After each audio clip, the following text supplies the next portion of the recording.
Praise the lord. Hallelujah. ప్రభు అయిన యేసుక్రీస్తునామం పేరిట మీ అందరికీ శుభోదయం.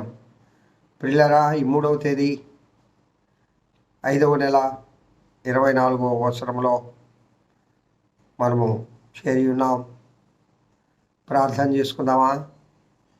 మహోన్నతుడా, పరిశుద్ధుడా యేసయ్య, మీ బలమైన ఘనమైన ప్రభు అయిన యేసుక్రీస్తు నామమునకు స్తుతి స్తోత్రములు చెల్లిస్తున్నాను తండ్రి. ప్రభువా, ఇదిగో నాన్న, ఈ 24వ సంవత్సరంలో ఈ 5వ నెలను కూడా మాకు మీరు అనుగ్రహించారు. ఈ 5వ నెల ప్రారంభ దినాల్లో మేము ఉన్నాం తండ్రి. ఈ 3వ తేదీ కూడా ఈ లోకంలో మేము జీవించడానికి మీరు అనుమతి మంజూరు చేశారు. కేవలము ప్రభువా, మీ ఉచిత కృప వలన మాత్రమే మేము ఈ లోకంలో జీవించగలుగుతూ ఉన్నాం. యేసయ్యా, మీ కృపా బాహుల్యం చొప్పున మీ దీవెనలతో ఆశీర్వాదములతో మమ్మల్ని నింపమని కోరుచుకున్నాను తండ్రి. స్వామి, ఈ దినమంతటి కూడా అయ్యా మీ యొక్క కాపుదలలో ఆయన మమ్మల్ని నడిపించండి ప్రభువా. మా ప్రతి గమనములో మీరు ఉండి సహాయము చేయండి ప్రభువా. ఇదిగో తండ్రి, సర్వలోక పరిశుద్ధులను సార్వత్రిక సంఘములను ఆశీర్వదించి దీవించండి ప్రభువా. సర్వాధికారివి, సర్వోన్నతుడు, ప్రభు మహోన్నతుడు నాయన, మీకు అసాధ్యమైనది ఏది లేదు నాయన. యేసునాయన, అదిగో తండ్రి, ఈ వాక్యం వింటను ఈ ఓర్సును సంఘస్థులను దైవజనులను వారి కుటుంబాలను దీవించండి ప్రభువా. సార్వత్రిక సంఘాలను ఆశీర్వదించండి ప్రభువా. అయ్యా, ఏ బిడ్డలు ఏ యొక్క ఇబ్బందులతో ఉన్నారో మీకు తెలుసు నాయన. ఏ కుటుంబంలో ఏ సమస్య ఉన్నదో, ఆర్థిక సమస్యతో ఒక కుటుంబం, అనారోగ్య సమస్యతో ఓ కుటుంబం, సామాజిక సమస్యతో ఓ కుటుంబం, నిరుద్యోగ సమస్యతో ఓ కుటుంబం, వివాహం కాని బిడ్డలు అనే సమస్యతో ఒక కుటుంబం. అయ్యా, ఇదిగో తండ్రి, అనేక రకాలైన వివాదాలతో ఒక కుటుంబం. అయ్యా, భార్యాభర్తలో సఖ్యత లేని కుటుంబాలు. అయ్యా, మారు మనసు బిడ్డలు లేని కుటుంబాలు, మీ యొక్క సమాధానము లేని కుటుంబాలు, అనేక కుటుంబాలను మేము చూస్తూ ఉన్నాం తండ్రి. ప్రతి నాయన కుటుంబాన్ని మీరు దర్శించి ప్రతి సమస్యకు మీరు పరిష్కారం చేయండి ప్రభువా. మీరు తప్ప మాకు ఈ లోకంలో ఎవరు ఉన్నారు నాయన? అనారోగ్యంతో నాయన, దీర్ఘకాలిక వ్యాధులతో బాధపడే బిడ్డలు ఎంతమంది ఉన్నారు? అనేక మంది ఫోన్లు చేసి ప్రార్థన చేయమని చెప్తూ ఉన్నారు తండ్రి. అయ్యా, బిడ్డలందరినీ మీరు ముట్టండి, స్వస్థపరచండి ప్రభువా, స్వస్థపరచండి దేవా. అదిగో తండ్రి, అనారోగ్య సమస్య, శాంతి సమాధానం కుటుంబంలో లేదు అయ్యారు. నా భర్త ఇంకా మారు మనసు పొందలేదు, నా బిడ్డలు ఇంకా మారు మనసు పొందలేదు. ఇదిగో మా పాపకు వివాహం కాలేదు, ఇదిగో మా బాబుకు ఉద్యోగం రాలేదు, ఇదిగో మా వాడికి పలాని ఎంబీబీఎస్లో సీట్ రాలేదు, వచ్చినట్లుగా ప్రార్థన చేయండి. ఈ విధంగా అనేక రకాలైన ప్రార్థన విన్నపాలు మీ మధ్య పెడుతూ ఉన్నాను తండ్రి. మీ పాదపద్మం దగ్గర పెడుతూ ఉన్నాను ప్రభువా. అయ్యా, ఈ సమస్యలన్నిటికీ మీరు పరిష్కారం చూపండి, సహాయం దయచేయండి. యేసుదేవా, మీరు తప్ప ఈ లోకంలో మాకెవ్వరూ లేరు నాయనా. నాయనా, నీ కృపా బాహుల్యము చొప్పున ప్రతి బిడ్డడి యొక్క అవసరతను యేసు నామములో తీర్చమని అయ్యా, ఇదిగో తండ్రి, ముఖ్యంగా మీ అందు భయభక్తులు కలిగి మేము జీవించే కృప దయచేయండి ప్రభు. భయంకరమైన దినాల్లో ఉంటూ ఉన్నాం.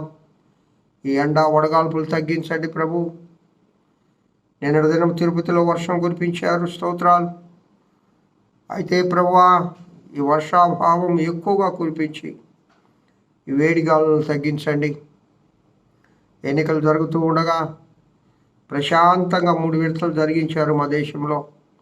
ఈ 4వ విడత ఎన్నికలు కూడా ప్రశాంతంగా జరిగించి మీ చిత్తంలో ఎవరైతే ప్రధానమంత్రి కావాలో, ఎవరైతే ముఖ్యమంత్రి కావాలో, అది మీ చిత్తం ప్రభువా. మీ చిత్తం, మీ చిత్తానుకూలంగా వారికి నాయన పదవులను ఇవ్వమని, మా భారతదేశమును సస్యశ్యామల దేశంగా, ఆశీర్వాదకరమైన దేశంగా, యేసుక్రీస్తు దేశంగా మార్చమని నాయనా ప్రతి బిడ్డను ఆశీర్వదించి దీవించమని యేసు నామం పేరిట వేడుకొంచున్నాం తండ్రి. ఆమేన్. ప్రియులారా, ప్రైజ్ లార్డ్. మంచిది. ఈ యొక్క 3వ తేదీ 5వ నెల 24వ సంవత్సరంలో మనం చేరి ఉన్నాం. ఈ దినాన్ని కూడా దేవదేవుడు మనకు గిఫ్ట్గా ఇచ్చాడు ఈ లోకంలో జీవించడానికి. మరి ముఖ్యంగా ప్రస్తుతం ప్రతి కుటుంబంలో ప్రతి తల్లిదండ్రులకు, విద్యార్థులకు ఉండే ఆశలు ఏంటంటే, నా బిడ్డ దేంట్లో సీట్ రావాలి, ఇంజనీరింగా, ఎంబీబీఎస్ఆ, జేఈ, దేంట్లో, IIIఈటా. కొంతమందికి IIIఈలో సీట్లు కూడా వచ్చేసాయి. ఏ వైపున నా బిడ్డను పంపించాలి? ఇంటర్మీడియట్ పాస్ అయ్యాడు కదా, ఎటువైపు ఆల్రెడీ డిసైడ్ అయిపోయి ఉంటారు. భార్య అంటది, అయ్యా కూతురు కదా ఎంబీబీఎస్ చదివిస్తాం. అబ్బో భర్త అంటాడు, అరే బాబు దానికి తగినంత జ్ఞానం లేదే, కోచింగ్ ఇప్పించి డబ్బులు వ్యర్థం చేయడమే కానీ సీట్ రాదు, అది అంత ఈజీ కాదు, తగినంత జ్ఞానం కావాలి కదా అంటాడు భర్త. అయ్యా ఎలాగలాగలయ్యా, కష్టపడి చదువుకుంటుంది, ఒక మంచి స్థాయికి పోద్ది బిడ్డ, ఎంబీబీఎస్ చేర్పిద్దామయ్యా. అయ్యో గవర్నమెంట్ సీట్ రాదే, దానికి చాలా ర్యాంక్ రావాలా, లక్షల రూపాయలు, నేను 50 లక్షలు నుంచి తెచ్చి కట్టేది, ఫారెన్లో అయితే ఒక 20 లక్షలతో అయిపోద్ది అయ్యా.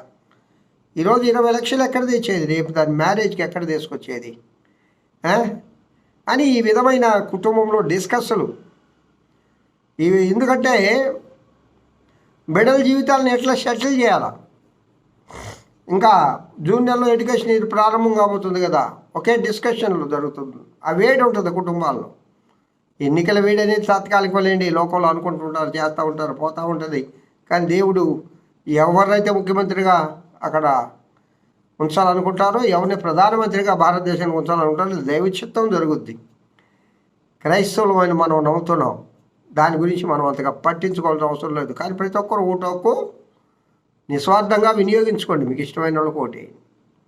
అయితే అసలు సిసలైన వేడి ఏంటంటే, నా బిడ్డకు జ్ఞానం, ఎంత జ్ఞానం ఉంది, వీడు దేనికి సరిపోతాడు, ఎటువైపు ఏ డిపార్ట్మెంట్ వైపు పంపించాలా, నా కుమార్తెకు ఏ ఏ ఏ వైపు పంపించాలా అని మా తల్లిదండ్రులంతా కుటుంబాల్లో ఒకే డిస్కషన్. అయ్యగారికి చెప్పి, పాస్టర్ గారికి చెప్పి, అయ్యా ప్రార్థన చేయండి. అమ్మ ప్రార్థన చేస్తే వచ్చేస్తుందా? కలంలో మీరు ఉండండి ప్రభువా, పేపర్లో మీరు ఉండండి, చూడంగానే అన్ని జ్ఞాపకం రావాలా, నేను చేస్తా. ఆమె చదివి ఉంటే చూడంగానే అన్ని జ్ఞాపకం వస్తాయి. అసలు ఏమీ చదవను, ముద్దును తీసుకొచ్చి అయ్యగారు ప్రార్థన చేయండి, మా బిడ్డ పాస్ కావాలి ఫస్ట్ క్లాసులో. ఒకవేళ నాలాంటి దైవజనుడు ప్రార్థించాడు, ఆమె ఫెయిల్ అయిందనుకో, మా అయ్యగారు ప్రార్థన చేసినా కూడా పాస్ కాల, మా అయ్యగారి ప్రార్థనలో శక్తి లేదు.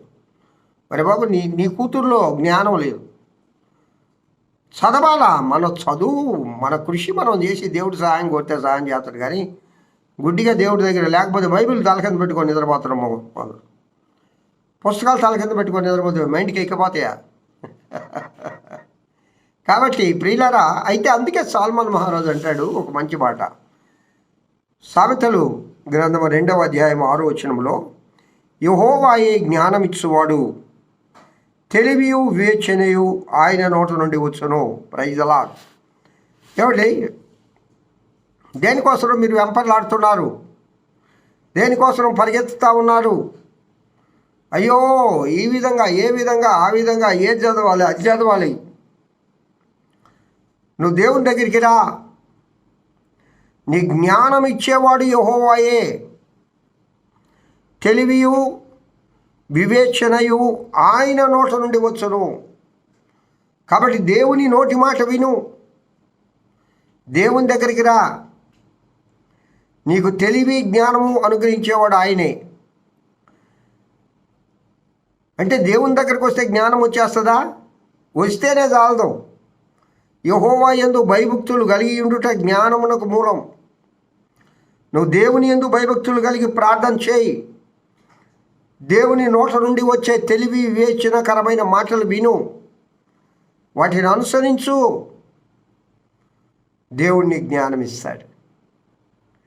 ప్రియ దేవుని బిడ్డలారా, జ్ఞాన గుప్త నిధి, జ్ఞాన నిధి నా ప్రభువుని యేసే. ఆయన దగ్గరికి వచ్చి పరలోక జ్ఞానము, ఇహలోక సంబంధమైన పరయిహ జ్ఞానాలు కూడా ప్రభు దయచేస్తాడు. నీ బిడ్డ జీవితం ఏ విధంగా ఉండాలో, నీ కుటుంబం ఏ విధంగా ఉండాలో, నువ్వు ఈ కుటుంబాన్ని ఏ విధంగా కట్టబడాలో, నీ బిడ్డ ఏది చదవాలో, అదంతా ప్రభు ఆయన దగ్గర ఒక ప్రణాళిక ఉంది. నీ కుటుంబాన్ని బట్టి, నిన్ను బట్టి. ఎప్పుడు ఆ ప్రణాళిక అమలవుతుందంటే నువ్వు దేవుని దగ్గరికి రావాలి. ప్రభు దగ్గరికి వచ్చి ఆయన జ్ఞానమును పొందుదురుగాక. ఆయన నోట నుండి వచ్చు తెలివియు వివేచనకరమైన మాటలు విని నీ కుటుంబము నీవు ఆశీర్వదించబడదువుగాక. ఆమేన్. Praise the lord. దేవుడి వాక్యం దీవించుగాక. ప్రభువా స్తోత్రాలు. వాక్యం వింటున్న బిడ్డలందరినీ దీవించమని యేసు నామమున పేరిట వేడుకొంచున్నాను తండ్రి. ఆమేన్. తండ్రి అయిన దేవుని నుండి, కుమారుడైన యేసుక్రీస్తు నుండి, పరిశుద్ధాత్మన్యోని నిత్య సహవాసము వాక్యం వింటున్న బిడ్డలందరికీ, నీ సర్వలోక పరిశుద్ధులకు, సార్వత్రిక సంఘానికి ఇప్పుడు ఎల్లప్పుడు సదాకాలము తోడేడు నడింపబడను గాక. Amen. Amen. Praise the lord. Have a good day. ఆ దేవదేవుడు దీవించి ఆశీర్వదించును గాక. స్తోత్రం.